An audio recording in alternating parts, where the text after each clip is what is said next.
Hello everyone, पुन्हा एकदा तुमच्या सर्वांचं स्वागत आहे आपल्या सर्वांच्या लाडक्या यूट्यूब चॅनलवरती, ज्याचं नाव आहे इन्फायनाईट टिप्स. आपण 2 आठवडे झालं डेली ॲनालिसिस सुरू केलेलं आहे आणि त्याचे रिझल्ट्स पहिल्या आठवड्याचा आय होप तुम्ही सगळ्यांनी बघितलेलं असतील. आपण $1,000 प्रॉफिटमध्ये होतो, म्हणजे राऊंड फिगर 10% प्रॉफिटमध्ये होतो. आणि दुसऱ्या आठवड्यामध्ये समथिंग 460-460, म्हणजे एक 4-5% आसपास आपण प्रॉफिटमध्ये आहोत.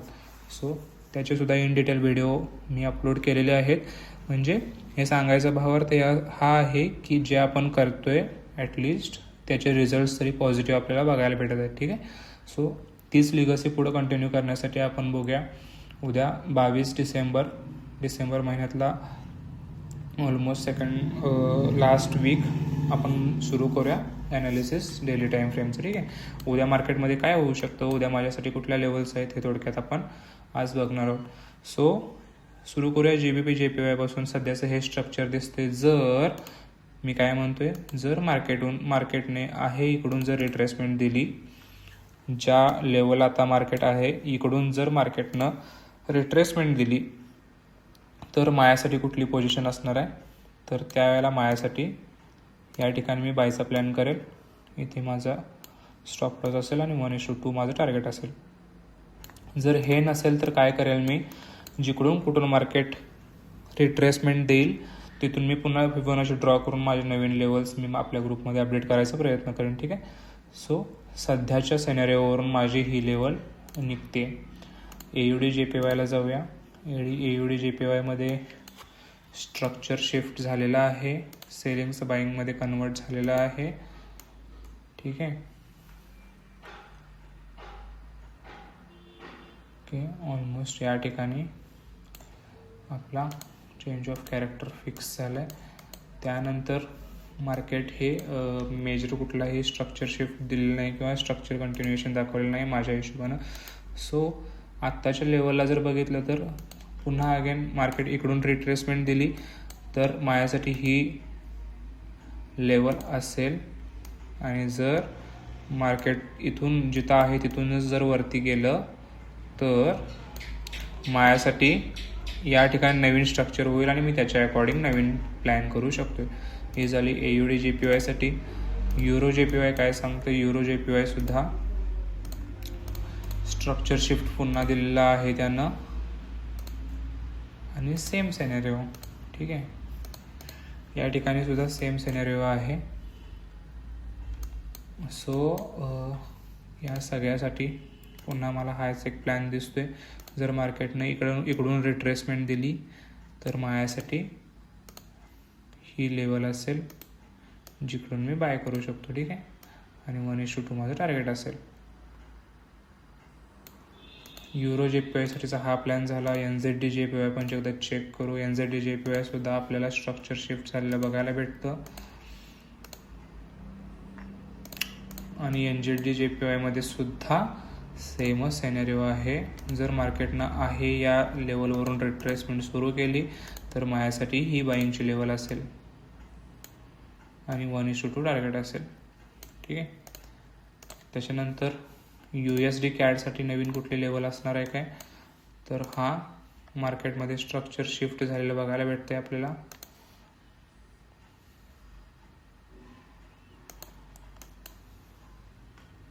ठीक आहे. या ठिकाणी स्ट्रक्चर शिफ्ट कन्फर्म झालेला आहे. सो याच्या हिशोबानं मार्केटनं जर आहे इकडून रिट्रेसमेंट सुरू केली तर माझ्यासाठी ही लेवल मला बाईंगसाठी मी प्रिफर करेल. ठीक आहे. ह्याच्यासाठी फक्त एकच कंडिशन बाकी आहे की मार्केटनं या ठिकाणावरून रिट्रेसमेंट केली पाहिजे.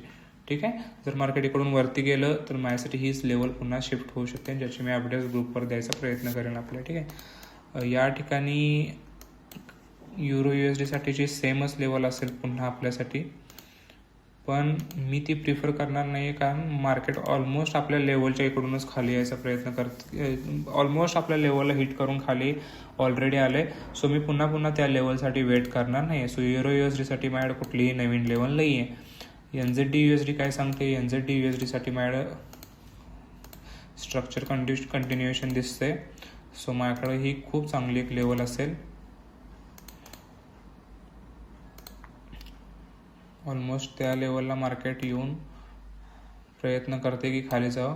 सो माझ्यासाठी एक ट्राय असेल की मी या ठिकाणावरून पुन्हा सेलिंगचं एंट्री प्लॅन करू शकतो. ठीक आहे.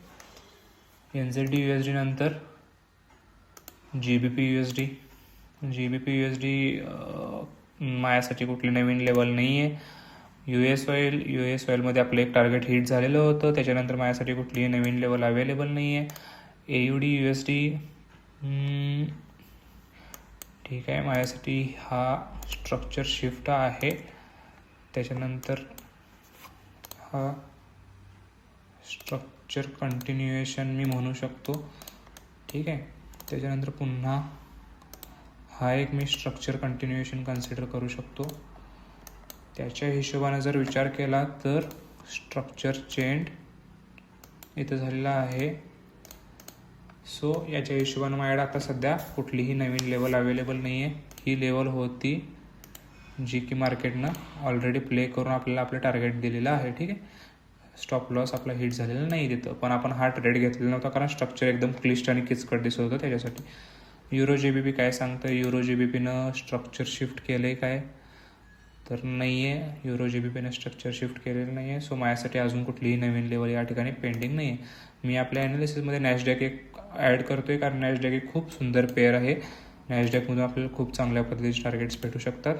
सो ह्या आहे या ॲनालिसिसवरती माझ्यासाठी जी लेवल असणार आहे ती ही लेवल असणार आहे. जर मार्केटने इकडूनच रिट्रेसमेंट दिली तर मी ही लेवल मार्क करून ठेवेल आणि इथून मी प्लॅन करू शकतो. ठीक आहे. सो सगळ्यात आवडता सगळ्यांचा लाडका गोल्डमध्ये सुद्धा स्ट्रक्चर शिफ्ट दिलेला आहे आणि 1 आवरच्या टाईम फ्रेमवरती आपल्याला काय भेटू शकतं? एखादी आपली चांगली लेवल भेटू शकते. पण मी गोल्डमध्ये सगळ्यांना सांगेल की विचार करताना खूप जास्त काळजीपूर्वक विचार करायचा सगळ्यांनी.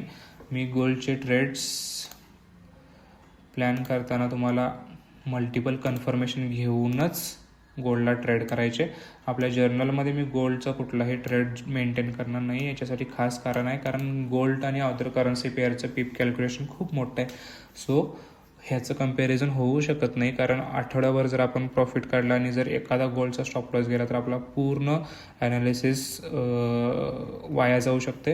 असं करू शकतो की जिकडं आपण स्टँडर्ड 1 ॲनालिसिस करायला लागलो त्या ठिकाणी गोल्डचं 0.10च्या आसपास आपण ॲनालिसिस करू शकतो. या लेवलला ज्यावेळेला मार्केट येईल त्यावेळेला मल्टिपल कन्फर्मेशन्स घेऊनच आपण बाईंगला बसणार आहोत. ठीक आहे. So that's it for today. भेटू आपण पुढच्या ॲनालिसिस व्हिडिओमध्ये आजचे जे रिझल्ट्स असणार आहेत त्याच्यासह.